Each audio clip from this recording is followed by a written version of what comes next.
तो हम सिलेबस के मुताबिक अगर चले तो मैं अभी आप लोगों को हमने ये वाला कर लिया था, equation states, ideal and real gases, van der Waals equation, critical phenomenon, critical constants. मैं इसके वाले से बता के तो फिर हम लोग फोर लॉ ऑफ थर्मोडायनेमिक्स और उसकी एप्लीकेशन की तरफ चलते हैं। देखिए, कल अगर आप लोगों को याद हो तो हमने एक रियल गैस इक्वेशन ड्राइव की थी, और वो आइडियल गैस इक्वेशन में मॉडिफिकेशन थी। कैसे हम लोगों ने रियल गैस इक्वेशन ड्राइव की थी?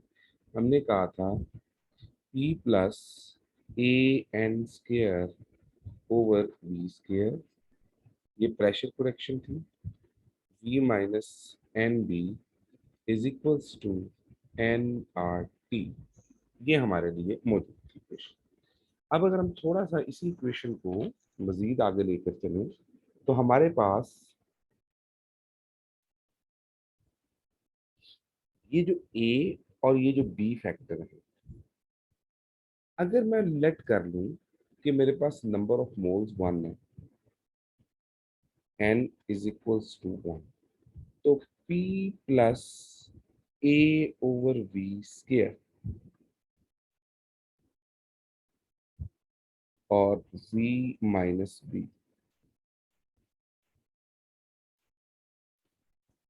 टेम्परेचर कांस्टेंट है, ठीक है। ये जो आपके पास B और A है, अगर इनकी वैल्यू बढ़ती जाए तो आपके पास प्रेशर में ज्यादा चेंज आएगा। For large values of a and b, जब ए और बी की वैल्यू लार्ज होंगी तो गैस ज्यादा नॉन आइडियल होगी, मोर नॉन आइडियल गैस।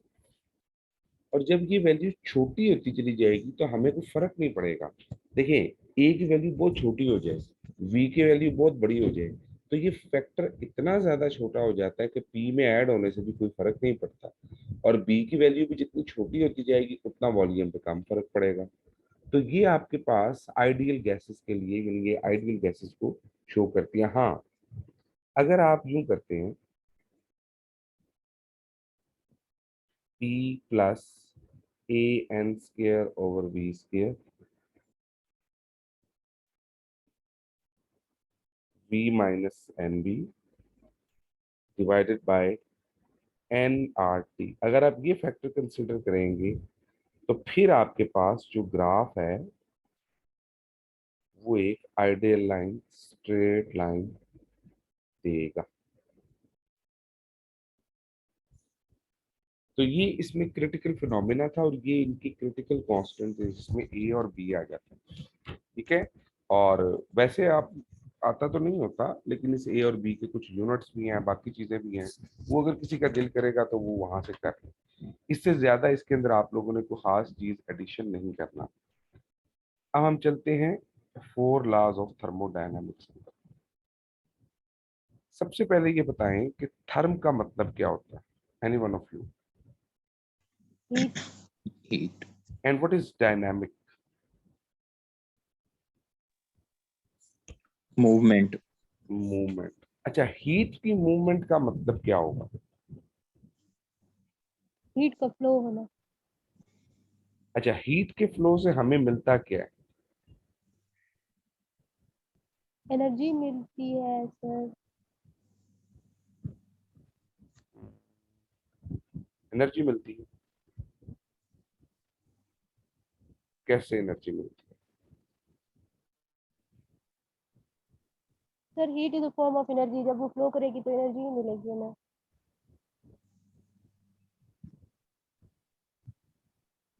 है? अच्छा, अगर किसी भी चीज में से हीट फ्लो करेगी तो एनर्जी मिलेगी। एनर्जी और हीट का कॉन्सेप्ट क्या है?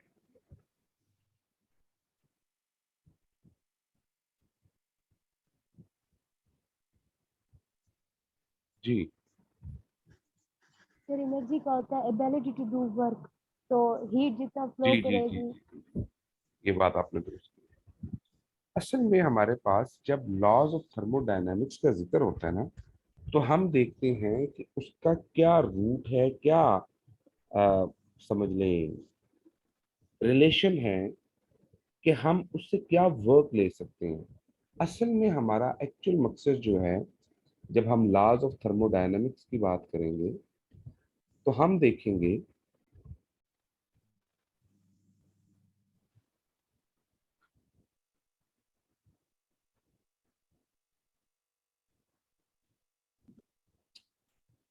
कि रिलेशनशिप क्या मौजूद है हीट के दरमियान, उनकी मूवमेंट के दरमियान।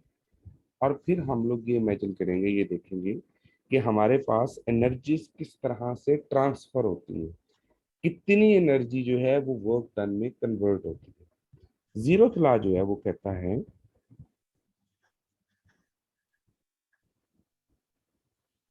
मैं अगर कहूँ, ये मैं एक जनरल सी बात करता हूँ, कोई पर्सन है ए, उसका कद है यानी उसकी हाइट है सी के बराबर, और कोई पर्सन है बी, उसकी हाइट भी है सी के बराबर।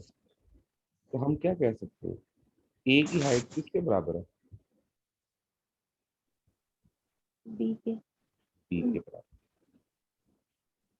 अब हम यहाँ पर थर्मोडायनामिक स्टेट्स की बात करते हैं। अगर हमारे पास दो सिस्टम है, if two systems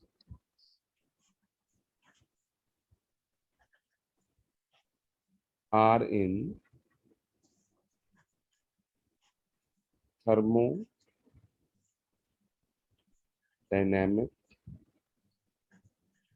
equilibrium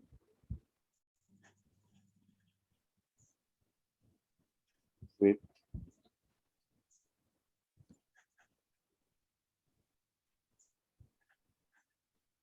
third system, हम कहेंगे the two systems are also in equilibrium with each other। अच्छा, इसका हमें फायदा क्या होगा।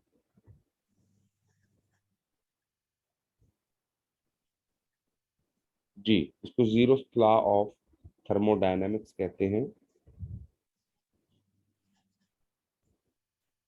जी, आप में से को बता सकते हैं इसका क्या फायदा होगा आपको।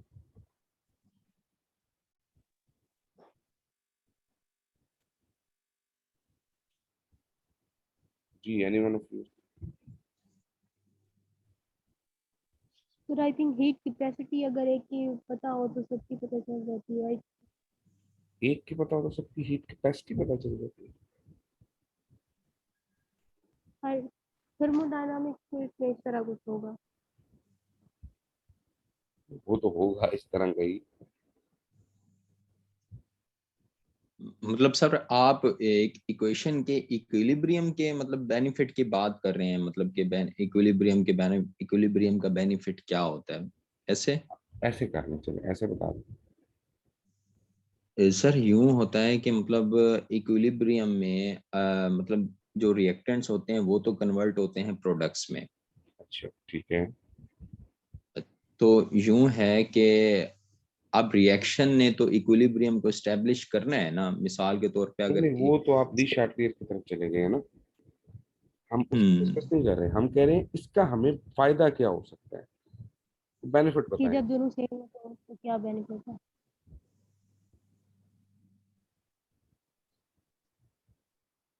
मतलब जो हमारे पास कैलकुलेशंस होंगी दोनों सिस्टम की हम्म। वो भी उसी थर्ड सिस्टम पे अप्लाई हो जाएंगी। असल में आपके पास दो सिस्टम के दरमियान कंपैरिजन करना है आपने। आप देखना चाहते हैं कि सिस्टम ए और सिस्टम बी एक दूसरे के साथ इक्विलिब्रियम में है या नहीं है। लेकिन इन दोनों को एक दूसरे के साथ इक्विलिब्रियम में देखा नहीं जा सकता। एक फैक्टर को बढ़ाऊंगा या एक फैक्टर को चेक करने लगूं किसी मशीन से, तो दूसरा फैक्टर चेंज हो जाए। और दूसरे का करने लगूं तो पहला फैक्टर चेंज हो जाए। तो मेरे पास कई ऐसे सिस्टम्स होते हैं जिनमें हम इन दोनों को आपस में कंपैरिजन नहीं कर सकते। तो हम फिर क्या करते हैं, हम एक ऐसे स्टैंडर्ड के साथ इनको कंपैरिजन में ले जाते हैं जिसके बाद हमें आइडिया हो जाता है कि अगर ये इनके साथ इक्विलिब्रियम में है तो ये श्योरली आपस में भी इक्विलिब्रियम में होंगे।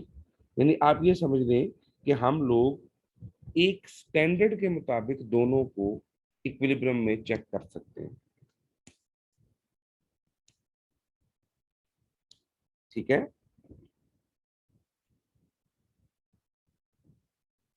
और उस स्टैंडर्ड का क्राइटेरिया क्या होगा सर? उस स्टैंडर्ड का क्राइटेरिया ये होगा कि उसकी वैल्यू इसकी वैल्यू से चेंज नहीं होगी। मैं मिसाल देता हूँ, ये देखें, मेरे पास एक गिलास पानी का ये फर्ज करें -1 डिग्री पे, यानी ये बिल्कुल cold water, freezing cold water, freeze हो रहा है। एक मेरे पास वाटर है 100 डिग्री पे, ठीक है, तकरीबन बॉयल होने वाला, मैं 99 कर देता हूँ ताकि बस बॉयल होने लगा। अब मुझे बताएं, इन दोनों को इक्विलिब्रियम में आने के लिए मुझे क्या करना पड़ेगा? मैं दोनों को चाहता हूँ कि टेम्परेचर इक्वलाइज हो जाए। तो हीट को फ्लो करवाना पड़ेगा आपको। एक आप ये कह रहे हैं ना, एक तरीकाकार ये है कि मैं दोनों को मिक्स कर दूं, हम्म, दोनों को मिक्स कर दूंगा तो ये हो जाएगा। टेम्परेचर भी कम किया जा सकता है जो 99 डिग्री सेंटीग्रेड वाला है। देखिए, आपके पास दो सिस्टम आ गए ना, आपको कहा क्या करें, आपने दोनों को मिला दिया। अब दोनों को जब ठीक हो गया। मिला देंगे तो एक तो ये है A और B का कंपैरिजन। अब ये बताएं कितनी हीट इधर से इधर गई, कितनी इधर से इधर गई। आपको कैसे पता चलेगा ये इक्विलिब्रियम को मेंटेन कर रहा है कि ये इक्विलिब्रियम को मेंटेन करने की कोशिश कर रहा है? सर आई थिंक जो हॉटर बॉडीज होती है ना, वो इक्विलिब्रियम को मेंटेन करने की कोशिश करते हैं। अच्छा, हॉटर से आप कह रहे हैं कोल्ड की तरफ जा रहे हैं, तो इसमें हाँ जी, कोल्ड की कोई कंट्रीब्यूशन नहीं होगी। उसकी भी होगी, मतलब वो भी एनर्जी लेगा। एम्बिग्विटी आ गई ना, हम परेशान हो गए कि हम जब इनको लिखें या कंसिडर करें तो हम क्या कहें कि रोल किसका है। ये उसकी तरफ जा रहा है, तो इसका एक बड़ा आसान तरीका है, इन दोनों को आप एटमॉस्फेयर में रखते हैं, ओपन एयर। आपका जो आम हवा है ना, अब दोनों को खुला छोड़ दें, आप देखेंगे कुछ देर बाद इसका टेम्परेचर भी इसके साथ मेंटेन हो जाएगा दूसरे वाले को। और इसका भी मेंटेन हो जाएगा। तो आपको दोनों की टेम्परेचर नोट करने की जरूरत नहीं है। जब इनके दरमियान यानी इसका टेम्परेचर इसके साथ मैनेज हो जाएगा और इसका टेम्परेचर भी इसके साथ मैनेज हो जाएगा, तो हम कहेंगे दोनों बॉडीज एक दूसरे में क्या चली गई, इक्विलिब्रियम में चली गई। यानी आप इस थर्मोडायनामिक पैरामीटर को यूज कर सकते हैं। आप कह सकते हैं कि हमने जैसे किसी चीज को एटमॉस्फेयर में रखा, वो गर्म है तो ठंडी हो जाएगी, ठंडी है तो गर्म हो जाएगी। किसके अकॉर्डिंग? इसके अकॉर्डिंग, ताकि वो किस रूम में जा टेम्परेचर। सके, इक्विलिब्रियम में जा सके। बात समझ आ गई ये वाली? जी सर। Yes sir. ठीक है। तो ये आप लोग इसकी एग्जांपल लिखते हैं और ये इसकी एप्लीकेशन है कि आप दो सिस्टम को देख सकते हैं। अच्छा, लॉज ऑफ थर्मोडायनेमिक्स में हमारा 0th लॉ के बाद आ जाता है फर्स्ट लॉ।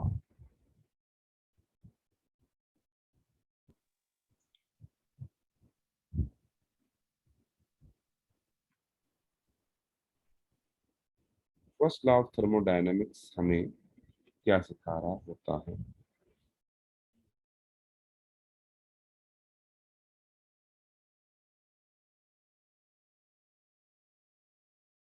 ऑल राइट, तो ये देखिए जी, फर्स्ट लॉ क्या कहता है। फर्स्ट लॉ बड़ा सिंपल है। फर्स्ट लॉ कहता है energy can neither be created nor be destroyed. यही बात है। जी सर यही है। तो फर्स्ट लॉ ऑफ थर्मोडायनेमिक्स बड़ा सिंपल है, आप लोग पढ़ते रहे कि हमारे पास energy can neither be created nor be destroyed. Energy can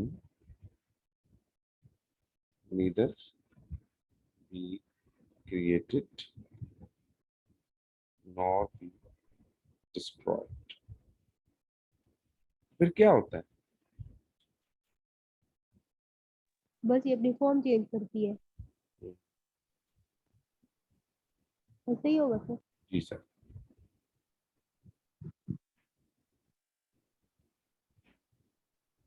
एक फॉर्म से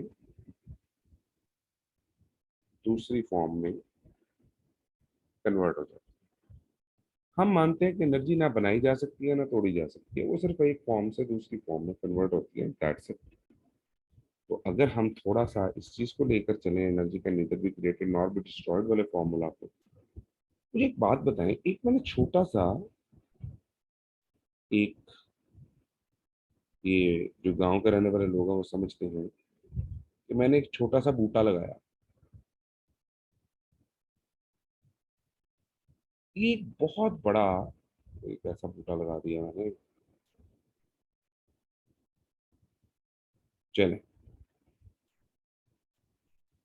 ये एक दरख्त बन गया। तो मुझे बताएं कि क्या इसका मैस चेंज नहीं हुआ?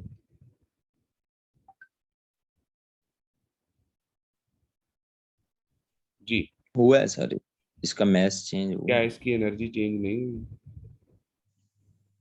हुई है। तो हम कैसे कह सकते हैं कि energy can neither be created not be destroyed?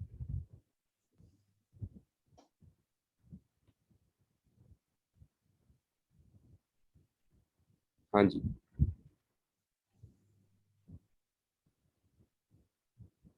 फिर डिस्ट्रॉय तो नहीं हुई, उसने फॉर्म ही चेंज की है। मैथ है, ऐसे मैथ बढ़ा है, मैथ खत्म तो नहीं हुआ ना।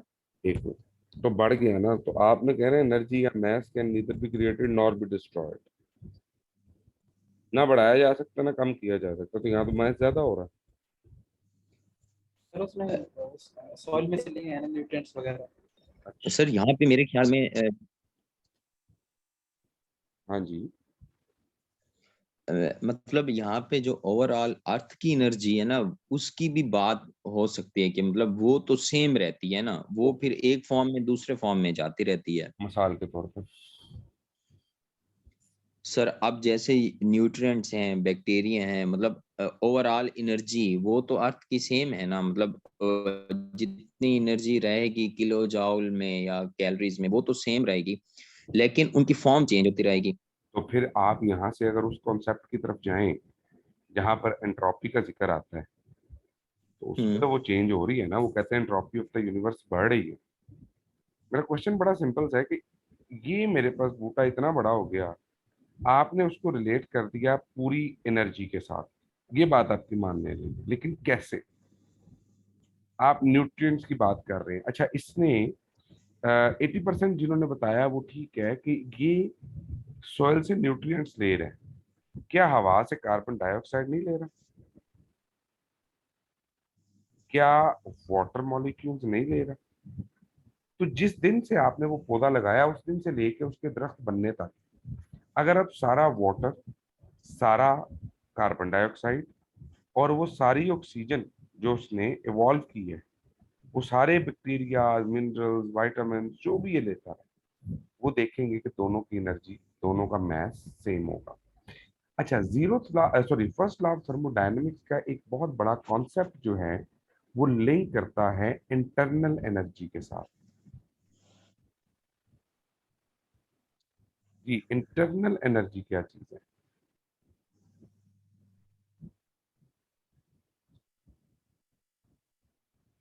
जी, को बता सकता है आप वैसे? What is internal energy?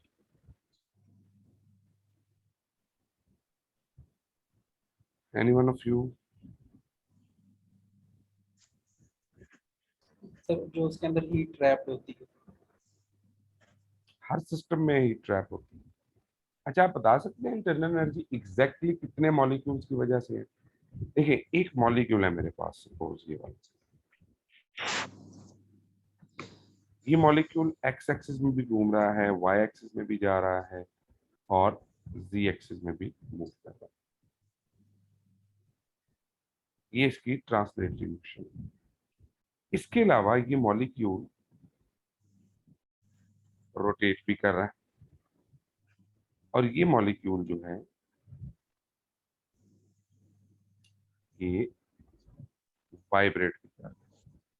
तो there are three motions that are associated with internal energy: translatory, rotatory, vibratory. आप कह सकते हैं इतने मॉलिक्यूल ट्रांसलेटरी कर रहे हैं, इतने रोटेटरी कर रहे हैं, इतने वाइब्रेटरी कर रहे हैं?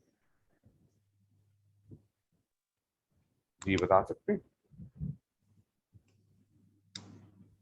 नहीं सर, ऐसे टाइम हम उनमें से नहीं बता सकते। तो हम क्या करते हैं, हम एग्जैक्ट इंटरनल एनर्जी नहीं बता सकते, बट हम बता सकते हैं कि हमारे पास चेंज इन एनर्जी आई है, E2 माइनस E1। इवन इसी तरह आपके पास जो फर्स्ट लॉ ऑफ थर्मोडायनेमिक्स है वो ये कहता है, आप एग्जैक्ट नहीं बता सकते कि इस दरख्त ने कितना मैस कार्बन डाइऑक्साइड से गेन किया, कितना वाटर से गेन किया। आप एक ओवरऑल चेंज बताते हैं इसके अंदर। इसी तरह ऐसे सिस्टम्स को जिसमें ओवरऑल चेंज बताया जाता है, ऐसे सिस्टम्स को हम स्टेट फंक्शंस कहते हैं। ठीक है, इस ऐसे सिस्टम को हम स्टेट फंक्शन कहते हैं। अगर कभी आपने पढ़ा हो सिस्टम सराउंडिंग स्टेट फंक्शन, पढ़ा होगा कभी ना कभी। कोई भी चीज जो अंडर ऑब्जर्वेशन है वो सिस्टम है, रेस्ट ऑफ द यूनिवर्स उसकी सराउंडिंग है, और ये इसका स्टेट फंक्शन है। तो energy can neither be created not be destroyed. हम इससे इंटरनल एनर्जी को फाइंड आउट कर सकते हैं। ये हमें सिस्टम ये बताता है, ये लॉ हमें ये बताता है कि जब कभी आप चेंज इन इंटरनल एनर्जी देखते हैं तो सबसे पहले आपके पास, मैं इसको जरा दोबारा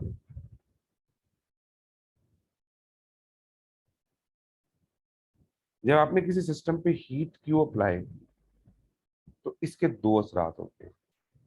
पहले उसकी इंटरनल एनर्जी बढ़ती है, उसके बाद उसमें वर्क डन होता है। आपने बाइक की सुबह सुबह किक मारी, साथ ही चलाना शुरू कर देते हैं जी। नहीं नहीं सर, सर। मेरा भाई तो स्टार्ट करता रहता है, बाद में होती है। वो स्टार्ट क्यों करते रहते हैं? वो गर्म होता है ना इंजन, जब भी ये वो बात, स्टार्ट होता है। आपने जब ट्यूब प्रोवाइड की तो सबसे पहले इंजन में खुद गर्म होना चाहिए। ये है डेल्टा ई। उसके बाद उसने वर्क डन करना। अब ये वर्क डन दो होते हैं, plus W, minus W. Plus W का मतलब क्या है? On this system. System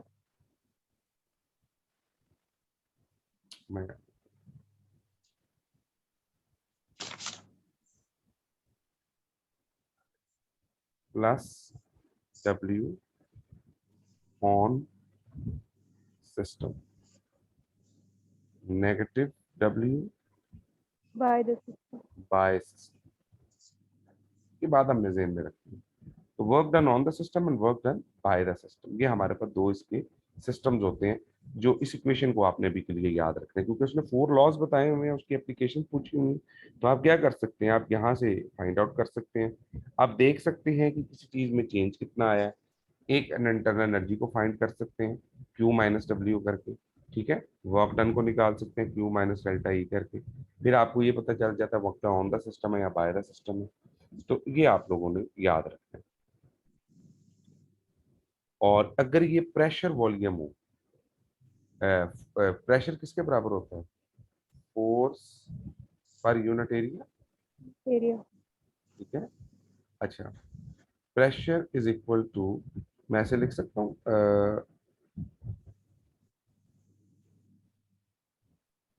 F is equal to P multiply by A। Sorry sorry sorry,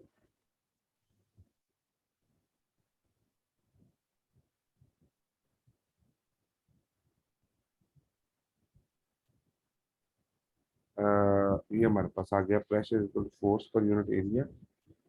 और अगर मैं इसको फोर्स को भी डिस्टेंस से मल्टीप्लाई कर दूं और एरिया को भी डिस्टेंस से मल्टीप्लाई कर दूं, तो एरिया डिस्टेंस से मल्टीप्लाई होकर बन जाता है वॉल्यूम, और एफ और डी मल्टीप्लाई होकर बन जाता है वर्क डन। तो हमारे पास वर्क डन कब होता है, W is equal to PV। इसका मतलब delta W is equal to P delta V। आपके पास जब वॉल्यूम का चेंज होता है तब वर्क डन होता है। इसकी मिसाल वो दी जाती है इस चीज के साथ कि एक कंटेनर में यहाँ गैस मौजूद है, तो जब वर्क डन होता है तो ये जो पिस्टन इसके ऊपर है वो मूव कर जाता है। इनिशियली वो इस स्टेट में था, फर्ज करें कि वो यहाँ था, और फाइनली जब वर्क डन हुआ तो वो ऊपर की तरफ मूव किया। इसका मतलब वर्क डन होने के लिए जरूरी है कि वो कोई डिस्टेंस कवर करे। तो आप वर्क डन बाय गैसेस जो है वो इससे फाइंड आउट कर सकते हैं। ठीक हो गया, गैसियस सिस्टम से, तो वो भी आप जी इसके सर। जरिए फाइंड आउट कर लेते हैं। इसीलिए इक्वेशन लिखी जाती है work done is equal to P delta V, क्योंकि वॉल्यूम चेंज होगा तो वर्क डन होगा। ठीक है, तो ये आप डेल्टा W यहाँ रहने दें, सिंपल इसको याद रख लें कि जब तक वो चेंज नहीं होगा तब तक हम उसको चेंज नहीं कर सकते। अच्छा, इसके बाद हमारे पास सेकंड लॉ ऑफ थर्मोडायनामिक्स आएगा, और सेकंड लॉ हमें क्या चीज सिखाता है। अच्छा सर, ये यहाँ पे आपने ना P is equal to F over A लिखा हुआ है, और नीचे मतलब P is equal to F into D over A D. हाँ, इसका मतलब समझा दें ए डी का। एडी जो होता है ना, ये एरिया इनटू डिस्टेंस, तो ये वॉल्यूम में कन्वर्ट हो जाता है। एरिया होता है मीटर स्क्वायर, जब उसको डिस्टेंस से मिला देते हैं तो वो मीटर क्यूब में कन्वर्ट हो जाएगा ना। और वो यूनिट किसका होता है, वॉल्यूम का। ये वॉल्यूम ठीक बनाने हो का। ठीक हो गया सर, ठीक हो गया। अच्छा जी, सेकंड लॉ हमें क्या चीज सिखा रहा है। ऑनलाइन पे सही से समझ आ जाती है ना आप लोगों को, क्योंकि मैंने ये कोशिश तो अपनी तरफ से बहुत करते हैं कि आप लोगों के लिए आसानी हो जाए। ये सर आ जाए। असल में ये भी ना, ऑनलाइन पे जिन बच्चों को आदत नहीं ना होती वो फिर जरा मुश्किल से एडजस्ट होते हैं। सर सही है। अच्छा जी, सेकेंड लॉ ऑफ थर्मोडायनेमिक्स क्या है।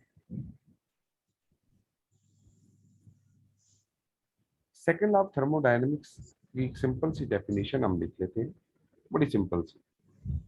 सेकेंड लॉ ऑफ थर्मोडायनेमिक्स ये कहता है कि heat can never travel spontaneously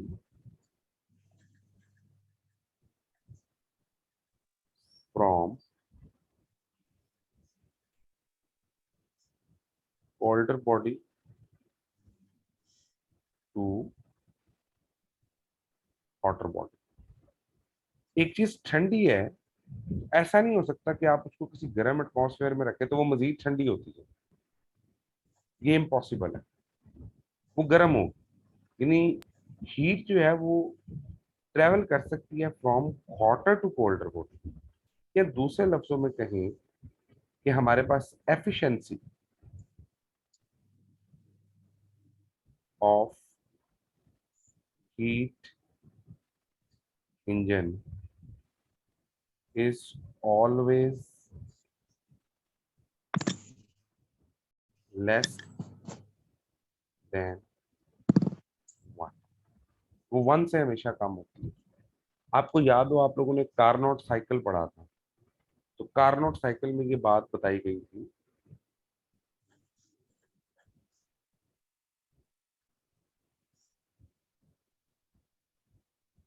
कि हमारे पास T2 minus T1 over T1, तो जब आप किसी चीज को माइनस कर रहे हैं और फिर आप उसी से डिवाइड कर रहे हैं उसको, T2 minus T1 over T2 is always less than 1।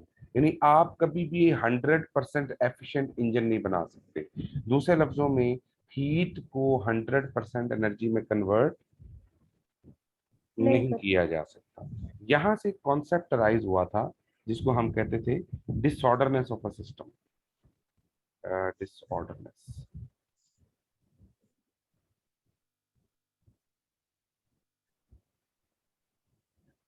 और ये डिसऑर्डरनेस ऑफ सिस्टम क्या था? एंट्रोपी। जैसे मैंने पढ़ा था हम लोगों ने कि एंट्रोपी जो है वो बढ़ रही है, एनर्जी एक फॉर्म से दूसरी फॉर्म में कन्वर्ट हो रही है, एंट्रोपी इज इंक्रीजिंग। लेकिन देखिए, जितना कोयला आपने जला दिया, क्या दोबारा आप उन चीजों को पकड़ के कोयला बना सकते हैं? नो जितना सर। पेट्रोल आपने जला दिया, क्या दोबारा उससे पेट्रोल बनाया जा सकता है? आपने एक सेब खा लिया, अब जो उसका फुजला बन गया, जो उसकी इंग्रेडिएंट निकल गए, क्या दोबारा उनको मिला के सेब बनाया जा सकता है?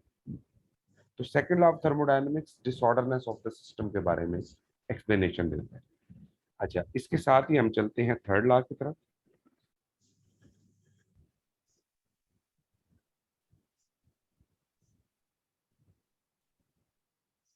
और सिंपल आप लोग अगर थर्ड लॉ ऑफ थर्मोडायनेमिक्स को याद रखेंगे तो आप कहेंगे इसमें एब्सोल्यूट जीरो का कॉन्सेप्ट आता है, कि आप लोग कभी भी वो अटेन नहीं कर सकते जो एब्सोल्यूट जीरो है, क्योंकि ये वो हमारी जब जाएंगे थर्ड लॉ ऑफ थर्मोडायनेमिक्स के ऊपर, तो आपके पास उसकी मोलिकुलर मोशन सीज कर जाएगी सॉलिड्स की। तो थर्ड लॉ ऑफ थर्मोडायनेमिक्स जो है ये रिलेटेड है कि आप कभी भी नहीं कर सकते कन्वर्ट उसको absolute zero.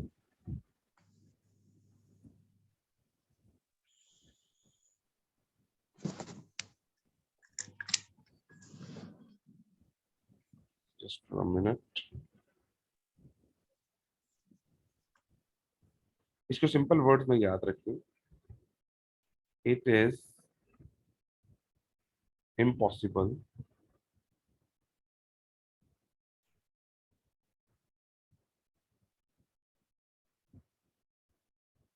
To achieve absolute zero. क्यों अचीव नहीं कर सकते? क्योंकि जिस कंटेनर में, जिस मशीन में अचीव करना है, उसकी मॉलिक्यूलर मोशन भी तो बंद हो जाएगी ना। याद रखिएगा, मोलेक्युलर मोशन जो है वो सीज कर जाती है। और एक चीज इसमें आपने जो याद रखनी है, बस इसको यहीं तक रहने दें। और चौथा जो लॉ है ना हमारा, फोर्थ लॉ ऑफ थर्मोडायनेमिक्स, क्योंकि ये सिर्फ उन्होंने हमसे थोड़ी सी डिमांड की हुई है इसकी, तो हमने उस फोर्थ लॉ को देख लेना अभी। Just for a minute,